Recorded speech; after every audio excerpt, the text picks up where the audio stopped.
فأعوذ بالله من الشيطان الرجيم بسم الله الرحمن الرحيم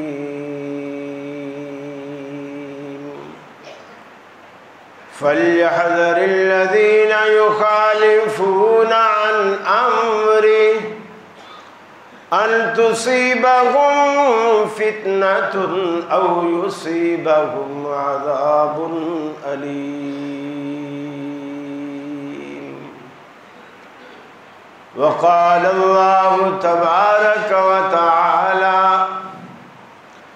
اليوم أكملت لكم دينكم وأتممت عليكم نعمتي ورضيت لكم الإسلام دينا۔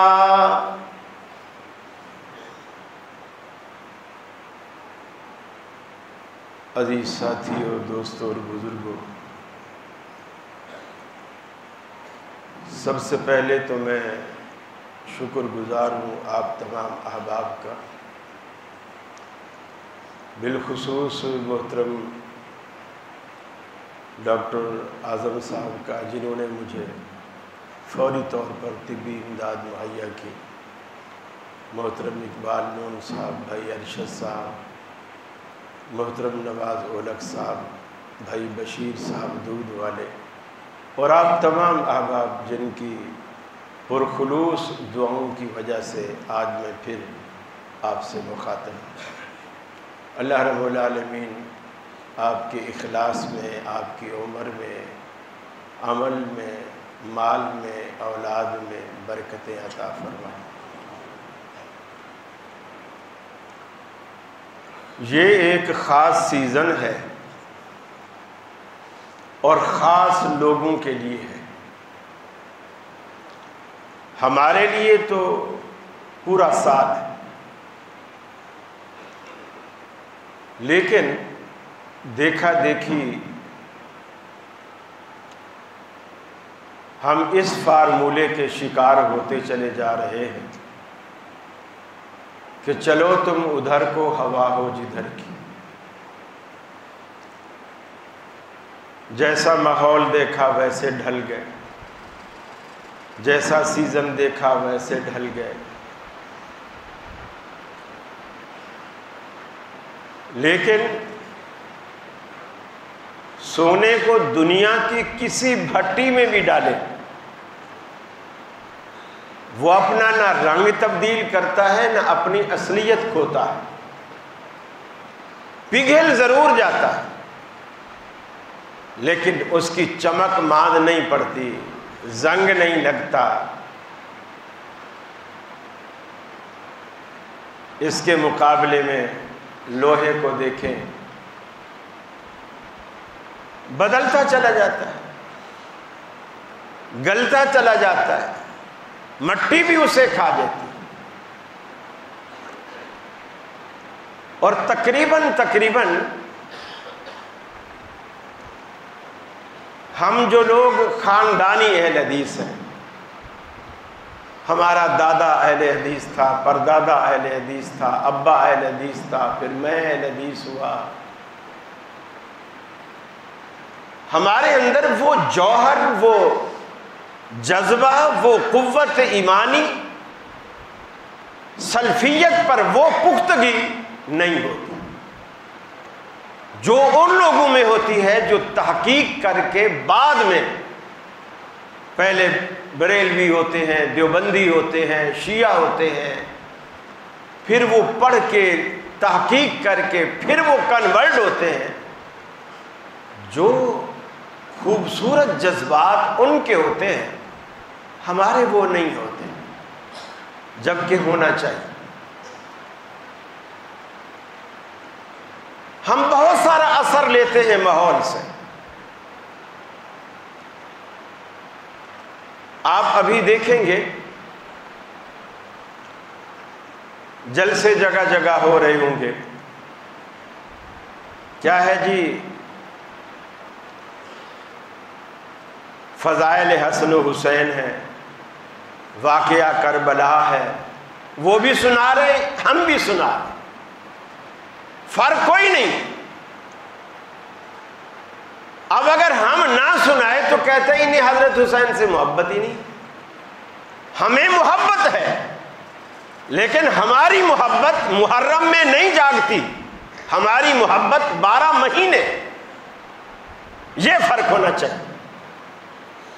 ایک اور طبقہ ہے ربیع الاول کے 12 دن آپ ان کو دے دیں، آپ نہ کریں سیرت کے جلسے، دے دیں ان کو 12 دن.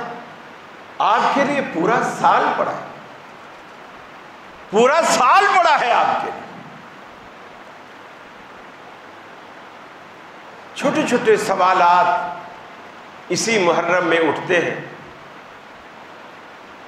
کہ جی آپ لوگ امام حسین علیہ السلام کیوں نہیں کہتے، علی علیہ السلام کیوں نہیں کہتے. پھر ٹی وی پہ مجھ سے یہ بھی سوال ہوا کہ آپ اکثر سیدنا حسین کہتے ہیں، امام حسین کیوں نہیں کہتے. سیدنا بھی اچھی بات ہے لیکن آپ امام کیوں نہیں کہتے. دیکھیے کسی بھی لفظ کے 2 مطلب ہوتے ہیں. ایک ہوتا ہے لغوی مطلب جو اس زبان میں اس کا مفہوم ہوتا ہے، اور ایک ہوتا ہے اصطلاحی مطلب کہ جو اہل زبان اس سے مراد لیتے ہیں. جیسے مثال کے طور پر لحیہ کے معنی ہے ہر وہ چیز جو لٹکے اوپر سے نیچے کی طرف، جیسے پنکھا لٹکا ہوا ہے تو یہ لحیہ ہے. لیکن اصطلاح میں لحیہ صرف داڑھی کو کہتے ہیں، صرف داڑھی کو کہتے ہیں. شوارب پینے والیاں، لیکن اصطلاح میں شوارب صرف مونچھوں کے ہونٹوں کے ان بالوں کو کہتے ہیں جو آپ دودھ پیئیں، لسی پیئیں، پانی پیئیں تو وہ اس میں ڈوب جائیں، وہ شوارب، اور ان کا رکھنا حرام ہے.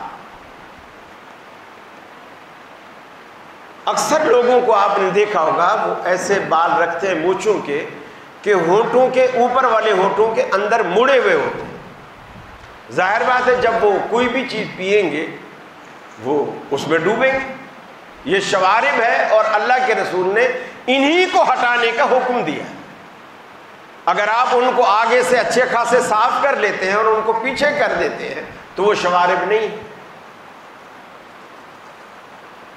علیہ السلام کے معنی ہے اس پر سلامتی. اور ہم ہر روز ایک دوسرے کو ملتے ہیں مسلمان تو آپس میں کہتے ہیں السلام علیکم، آپ پر سلامتی ہو. وہ جواب میں کہتے ہیں وعلیکم السلام، آپ پر بھی سلامتی. اب جب ہم آپس میں ایک دوسرے کو سلامتی کی دعا دے سکتے ہیں تو حضرت علی کو کیوں نہیں دے سکتے، حضرت حسین کو کیوں نہیں دے سکتے؟ یہ ایک اعتراض. اسی طرح رحمت اللہ، اس کے معنی ہے اللہ اس پہ رحمت کرے، اس پر خدا کی رحمت ہو یا اللہ اس پر رحمت کرے. یہ اس کے لغوی معنی، کوئی عیب والی بات نہیں. لیکن اصطلاحیں انہیں مخصوص معنی متعین کرنے پر مجبور کرتی. مثلا رحمت اللہ علیہ، اللہ کی رحمت کا مستحق زندہ بھی ہے مردہ بھی ہے. ہر بندے کو اللہ کی رحمت چاہیے. میں بھی محتاج ہوں اللہ کی رحمت کا، آپ بھی محتاج ہیں. لیکن اصطلاحی طور پر لفظ رحمت اللہ علیہ خاص کر دیا گیا مرنے والے کے ساتھ. جب کوئی نیک آدمی فوت ہو جاتا ہے آپ اس کا تذکرہ کرتے ہیں تو آپ اچھے لفظوں میں مثلا آپ کہتے ہیں جی علامہ احسان علی ظہیر شہید رحمت اللہ علیہ. اگر آپ شہید کا لفظ نہ بھی کہیں تو جب آپ رحمت اللہ علیہ کہیں گے تو سننے والا سمجھ جائے گا کہ یہ شخص جس کا ذکر کیا جا رہا ہے یہ فوت ہو چکا ہے. حالانکہ رحمت کی دعا زندے کو بھی چاہیے۔ کوٹ روڈ میں ایک جلسہ تھا، ایک مولانا صاحب تقریر کر رہے تھے، تو اس میں مولانا عبد الرحمن سلفی صاحب اس وقت وہاں موجود نہیں تھے، لیکن انہوں نے ان کا ذکر کیا۔ ذکر کرتے کرتے کہا کہ جی مولانا عبد الرحمن سلفی رحمۃ اللہ علیہ نے بھی یہ کام کیا ہے۔ لوگ سارے ہنس پڑے۔ ہنس کیوں پڑے؟ پھر کچھ سٹیج پہ جو لوگ بیٹھے تھے وہ کہنے لگے جی وہ ابھی زندہ ہیں، مرے نہیں ہیں، زندہ ہیں۔ پھر اس مولوی صاحب نے کہا مولانا عبد الرحمن سلفی حافظہ اللہ، یعنی اللہ ان کی حفاظت فرمائے۔ اب یہ اصطلاح دعا رحمت کی ہے، لیکن اصطلاحی طور پر اس بندے کو دی جاتی ہے جو دنیا سے رخصت ہو چکا۔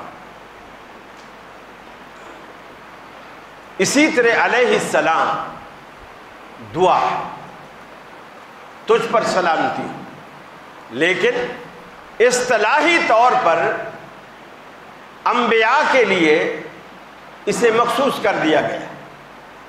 ہاں بعض نام انبیاء سے ہٹ کر بھی ہیں اور ان پر بھی ہم علیہ السلام کر، جیسے حضرت مریم علیہ السلام ہم بولتے ہیں حضرت مریم علیہ، جبکہ مریم علیہ السلام پیغمبر نہیں ہے، وہ یہی دعا کے معنی میں لغوی معنی، اصطلاحی طور پر علیہ السلام جب بھی آئے گا پیغمبر کے لیے آئے گا۔ اب آپ نے کوئی نام لیا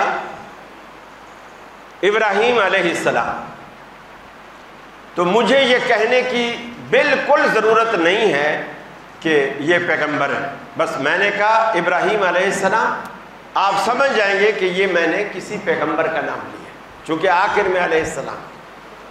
آپ کہیں یعقوب علیہ السلام،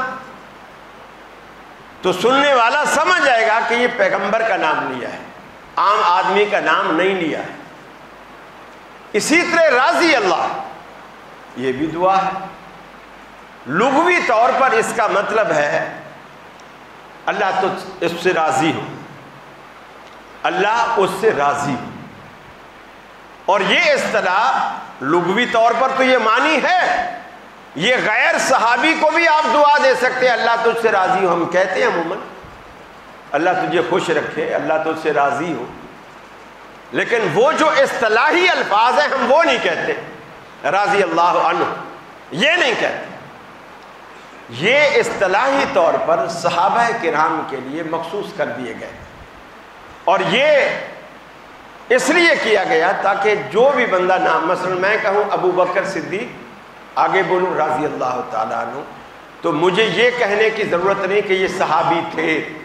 رضی اللہ کہنے سے آپ سمجھ جائیں گے کہ ابو بکر صدیق صحابی تھے، علیہ السلام کہنے سے سمجھ جائیں گے کہ یہ پیغمبر کا نام لیا ہے، رحمہ اللہ کہنے سے آپ سمجھ جائیں گے کہ یہ نہ پیغمبر ہے نہ صحابی ہے، بلکہ تابی یا تبع تابی یا ہمارے دور کا کوئی نیک آدمی ہے جو فوت ہو گیا۔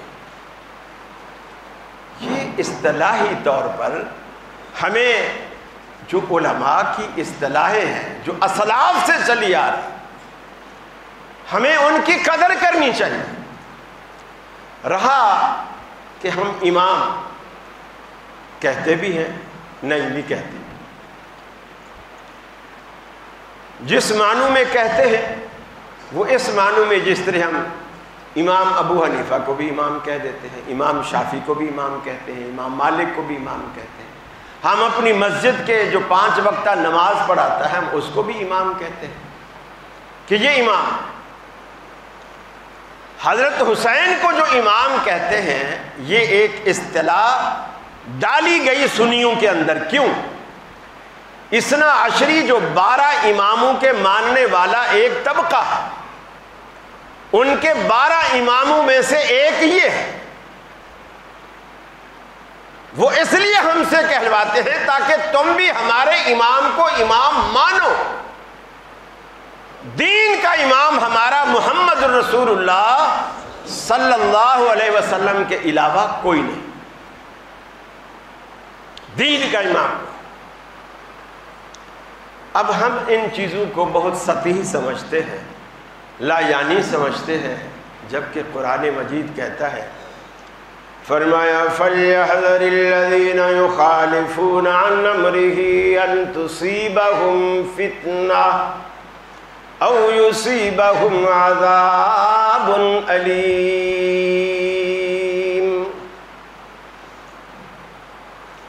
جو لوگ پیغمبر علیہ السلام کی مخالفت کرتے ہیں، نبی مکرم نے کچھ فرمایا، ان کا مسلک، ان کا مفتی، ان کا امام، ان کا معاشرہ کچھ اور کہتا ہے، پھر وہ لوگ اپنے مسلک کی بات کو اونچا رکھتے ہیں، نبی کی بات کو چھوڑ دیتے ہیں۔ فرمایا فَلْيَحْذَرِ الَّذِينَ يُخَالِفُونَ عَنْ أَمْرِهِ أَن تُصِيبَهُمْ فِتْنَةٌ أَوْ يُصِيبَهُمْ عَذَابٌ أَلِيمٌ۔ انہیں اس بات سے ڈرنا چاہیے، نبی کی حدیث چھوڑنے سے، نبی کے مقابلے میں کسی کی بات اپنانے سے اللہ تعالیٰ انہیں کسی فتنے میں مبتلا نہ کر دے، اور پھر کسی دردناک عذاب میں انہیں نہ پکڑ لے۔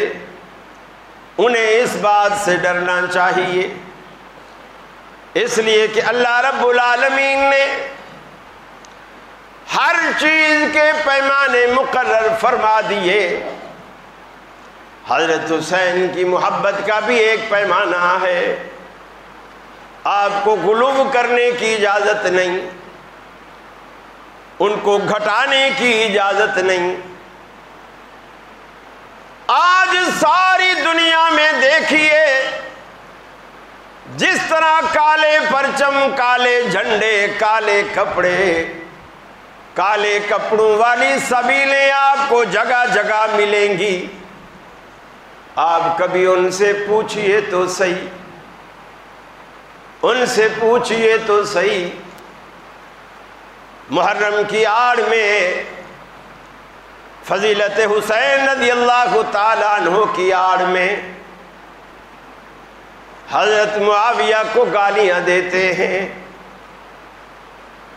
حضرت معاویہ رضی اللہ تعالیٰ عنہ نبی مکرم صلی اللہ علیہ وسلم کے سالے ہیں، آپ کی گھر والی ام حبیبہ کے بھائی ہیں، ابو سفیان رضی اللہ تعالیٰ عنہ کے بیٹے ہیں، انہیں تبرے پڑھتے ہیں، گالیاں دیتے ہیں۔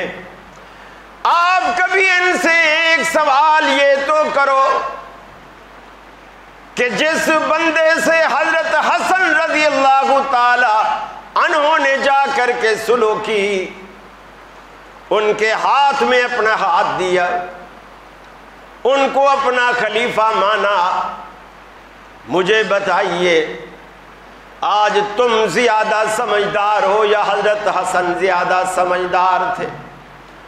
وہ دین کو زیادہ سمجھنے والے، پرکھنے والے تھے، بندے کی پرکھ ان کو زیادہ تھی، یا 1400 سال بعد آنے والے حلیمیں کھا کھا کے پلنے والے؟ تم کو اس کی فقاہت اور سمجھ تمہیں زیادہ ہے، کس کو زیادہ ہے؟ حضرت حسن نے ان سے بیعت کی، خلافت اپنی ان کے حوالے کر دی، آج تم انہیں گالیاں دیتے ہو، یہ تو تم حضرت حسن کی بھی توہین کرتے ہو رضی اللہ تعالی عنہ۔ اللہ کے حبیب نے فرمایا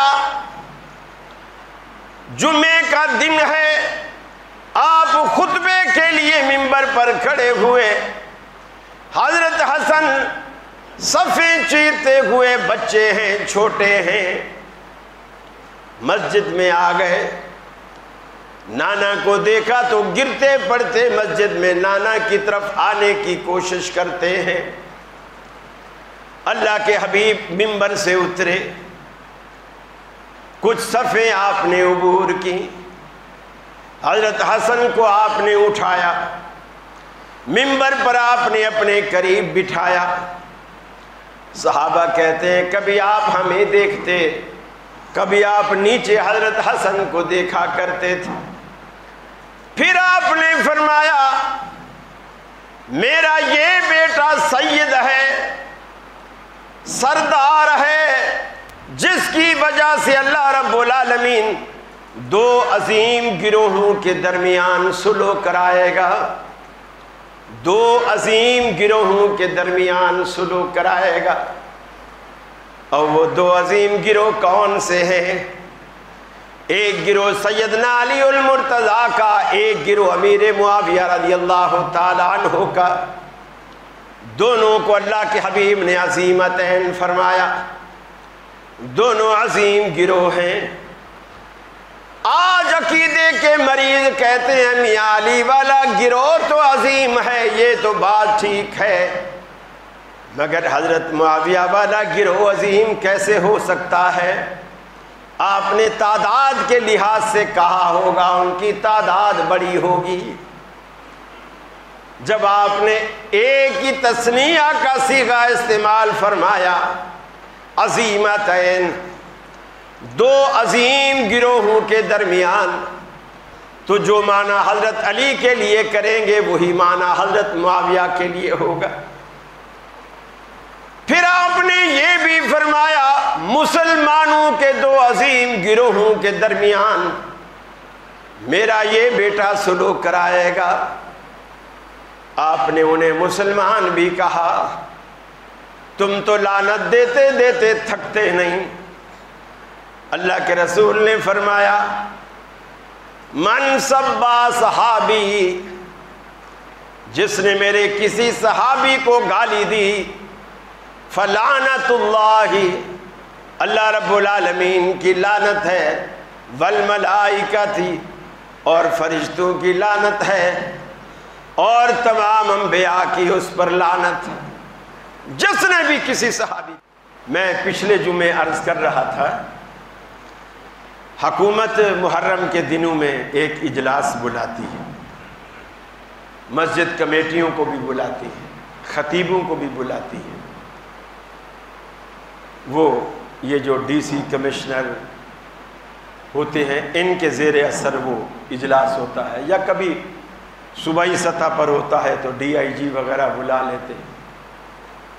ان میں پابندی لگاتے ہیں کہ جی محرم میں امن کو قائم رکھنا ہے، محبت کو قائم رکھنا ہے، نفرت کی درار نہیں ڈالنا۔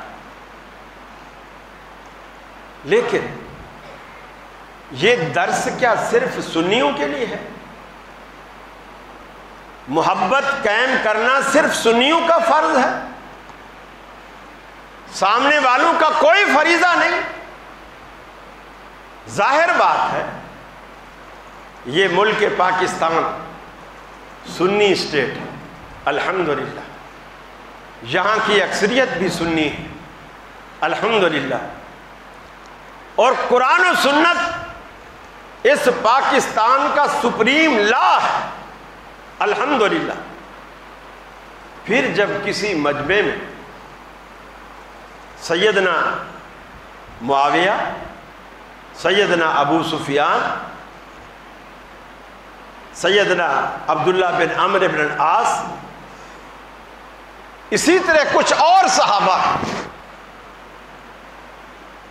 حتیٰ کہ سیدنا عمر بھی، سیدنا عثمان بھی، سیدنا صدیق اکبر بھی، آپ جب اس ملک میں سڑکوں پر نکل کر ان اصحاب رسول کو گالی دو گے تو کیا سنی نے چوڑیاں پہن رکھی؟ یہ جواب نہیں دیں گے؟ دیں گے۔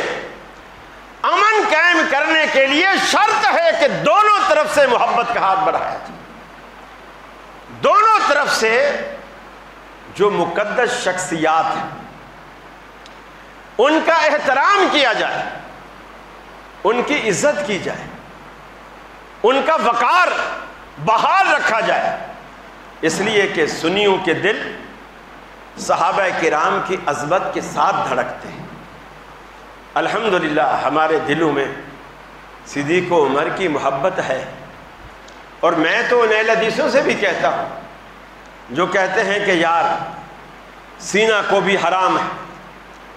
اللہ کے رسول نے فرمایا من لطم الخدود وشق الجیوب ودعا بدعوی الجاہلیہ، جس نے منہ پہ تماچے مارے، گریباں پھاڑے، دور جاہلیت کی طرح چیخا چلایا، آوازیں نکالی، فرمایا لیسا منا، وہ شخص ہم میں سے نہیں ہے. لیکن میں یہ کہتا ہوں ان کو پیٹنے دو، ان کو پیٹنے دو، اس لیے کہ جس سینے میں صدیق و عمر کی محبت نہ ہو ان سینوں کو سدا پٹتے ہی رہنا چاہیے، سدا پٹتے رہنا چاہیے. یہ خونی ماتم، یہ خونی مجلسیں، یہ کیا ہے؟ یہ کیا ہے؟ اگر کوئی غور کرے تو یقین مانیے بغض صحابہ کی سزا ہے، یہ بغض صحابہ کی سزا ہے جو اللہ دنیا میں بھی دے رہا ہے اور انشاءاللہ آخرت میں بھی ملے گی. میرے بھائیوں، قانون کبھی ہاتھ میں نہیں لو، لیکن مقدس ہستیوں کا احترام یہ ہر مسلمان کی ذمہ داری ہے. امام مالک رحمۃ اللہ علیہ سے کسی نے پوچھا اگر کوئی میرے سامنے نبی کی توہین کرتا ہے تو میں کیا کروں؟ انہوں نے کہا جو توہین کرتا ہے اسے زندہ رہنے کا حق نہیں ہے. اس نے کہا اگر میں ایسا نہ کر سکوں تو فرمانے لگے پھر تجھے زندہ رہنے کا کوئی حق نہیں. یہ ہے وہ اصل ایمان. مسجد نبوی میں درس دیا کرتے تھے، طلباء سے کہتے کہ دنیا میں ہر شخص کی بات کو رد کیا جا سکتا ہے سوائے اس قبر والے کی بات کے. اس قبر والے کی بات کے ہر شخص کی بات کو رد کیا جا سکتا ہے. اور یہی سچی بات ہے. گھما پھرا کے ہماری یہی دعوت ہے، ایک ہی دعوت ہے کہ لوگوں کسی کی مانو یا نہ مانو، جس ہستی کا کلمہ پڑا ہے اس کی بات نہ موڑو، اس کی بات نہ ٹالو. اس لیے کہ دین 1400 سال پہلے نبی مکرم صلی اللہ علیہ وسلم کی ذات گرامی پر مکمل ہو چکا ہے، مکمل ہو چکا ہے. اور یہی اصل معیار. فرمایا الیوم اکملت لکم دینکم واتممت علیکم نعمتی. آج کے دن میں نے تم پر اپنا دین مکمل فرما دیا. حجۃ الوداع کے خطبے کے موقع پر جبریل امین نے آپ کو یہ خوشخبری سنائی اور آپ نے یہ خوشخبری مجمع میں موجود تمام صحابہ کو سنائی. الیوم اکملت لکم دینکم واتممت علیکم نعمتی ورضیت لکم الاسلام دینا. میں نے تم پر اپنا دین مکمل کر دیا، اسلام کی شکل میں دین کو میں نے تمہارے لیے پسند کیا. وہ دین آج مکمل ہے. نبی مکرم کی 23 سالہ دور نبوت کی زندگی میں اسے تلاش کیجئے. آپ کی زندگی سے باہر آپ کو گمراہی ملے گی، دین آپ کی زندگی کے اندر ملے گا. آپ دیکھیے دنیا میں بیت اللہ میں اللہ نے 1 لاکھ نماز کا ثواب رکھا. 8 ذی الحجہ کو اللہ حاجی سے کہتا ہے بیت اللہ چھوڑ دے. فجر کی نماز پڑھنے کے بعد احرام باندھ بیت اللہ چھوڑ دے، مینا چلا جائے۔ مینا میں کوئی ثواب حدیثوں میں ذکر نہیں کہ مینا میں نماز پڑھنے کا کتنا ثواب ہے۔ ظہر پڑھیں، عصر پڑھیں، مغرب پڑھیں، عشاء پڑھیں اپنے اپنے وقت پہ، لیکن قصر کریں۔ 9 ذی الحجہ کی صبح کو اللہ کہتا ہے آج مینا بھی چھوڑ دے، عرفات چلا جا۔ وہاں ظہر کو پہنچتا ہے، ظہر اور عصر کو جمع کرو، حالانکہ عصر کا وقت نہیں آیا، اللہ کے رسول نے سفر بھی نہیں کرنا۔ ظہر پڑھنے کے بعد آپ نے ساتھ ہی عصر بھی پڑھا دی، جانا بھی کہیں نہیں، حالانکہ یہ صریحاً قرآن پاک کے بظاہر جو حکم ہے اس کے خلاف۔ اللہ قرآن میں کہتا ہے ان الصلاۃ کانت علی المؤمنین کتابا موقوتا، میں نے نماز کو اس کے مقررہ وقت میں تم پر فرض کیا ہے۔ آپ نے ظہر کے ساتھ عصر پڑھا دی، گئے بھی کہیں نہیں، عرفات میں موجود ہیں۔ عصر کو آپ نے وقت سے پہلے ظہر کے وقت میں پڑھا دیا۔ مغرب کا سورج آپ کو عرفات میں غروب ہو گیا، مغرب نہیں پڑی۔ بلال نے کہا اللہ کے رسول نماز نماز، آپ نے فرمایا صلاۃ امامک، نماز تمہارے سامنے ہے، آگے چل کے پڑھیں گے۔ سواریوں پہ سامان لادو، اٹھو۔ اونٹوں کو تیار کیا گیا، مغرب نہیں پڑی، سفر شروع کر دیا۔ مزدلفہ پہنچے، عشاء کا وقت ہو گیا، مغرب کا وقت نکل گیا۔ آپ نے جان بوجھ کر عصر کو ظہر کے وقت میں پڑھا، مغرب کو عشاء کے وقت میں پڑھا، اور قرآن کی آیت کے بھی بظاہر خلاف کیا۔ آج جو دنیا کے مفتی ہمیں کہتے ہیں بھی یہاں قرآن میں آیا ہے وَإِذَا قُرِئَ الْقُرْآنُ فَاسْتَمِعُوا لَهُ، جب قرآن پڑھا جائے خاموشی سے اسے سنو، فاتحہ نہ پڑھو۔ اللہ کا نبی قرآن کا شارح ہے، آپ کو معلوم ہے کہ قرآن مجید کی اس آیت کا کیا مفہوم ہے۔ آپ نے عصر کو ظہر میں، مغرب کو عشاء میں جا کے ملایا۔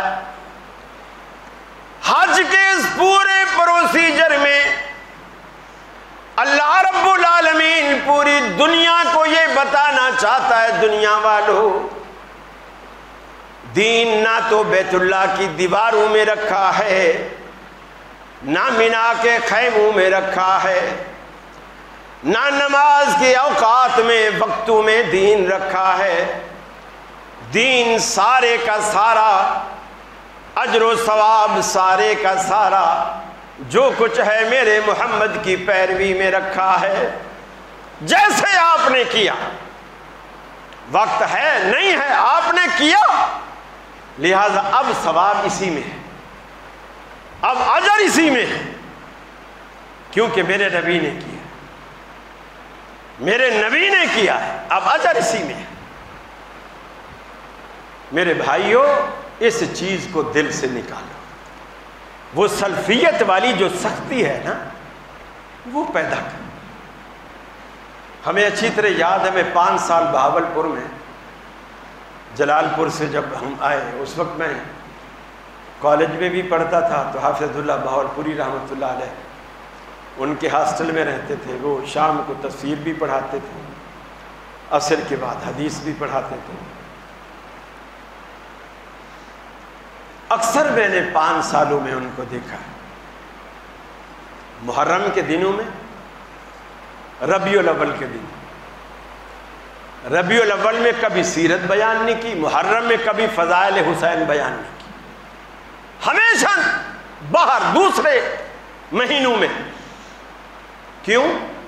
کہ ان خاص لوگوں سے ہماری مشابہت نہ، کہ ان کی مسجد میں بھی یہی ہو رہا، ہماری مسجد میں بھی یہی ہو رہا۔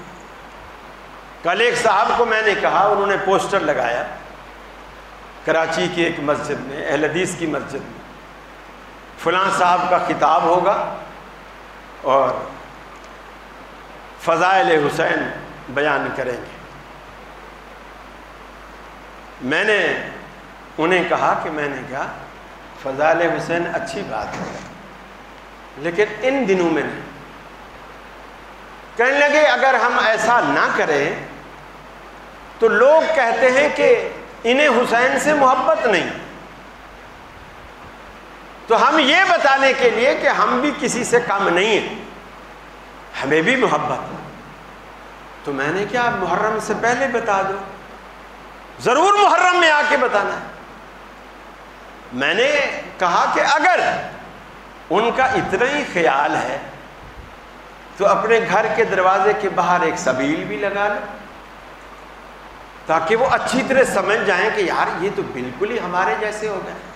ایک سبیل بھی لگا، لکڑی کا ایک تازیہ بھی گھر کے دوسرے کونے پہ وہ بھی رکھ دو، اور کچھ نہیں تو ایک دفعہ جب دلدل نکلے تو بڑے احترام، پیار، محبت اور شفقت سے اس کی پیٹھ پہ ہاتھ بھی پھیر دو۔ یقین مانیے سارے شیعہ بولیں گے یار اس کو کچھ نہیں کہنا، یہ ہمارا ہے، یہ ہمارا ہے۔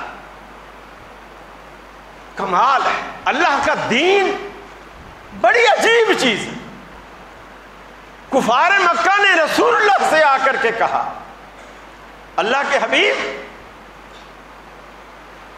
آپ بڑی سخت باتیں کرتے ہیں، اپنے ایک خدا کے سوا کسی کو مانتے ہی نہیں، ہمارے والوں کو تو بالکل ہی نہیں مانتے،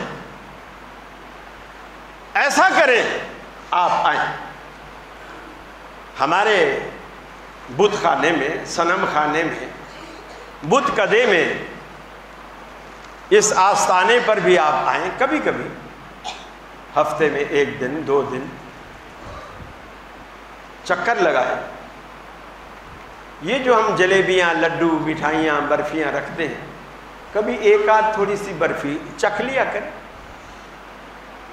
اور ہم اس کے جواب میں کیا کریں گے؟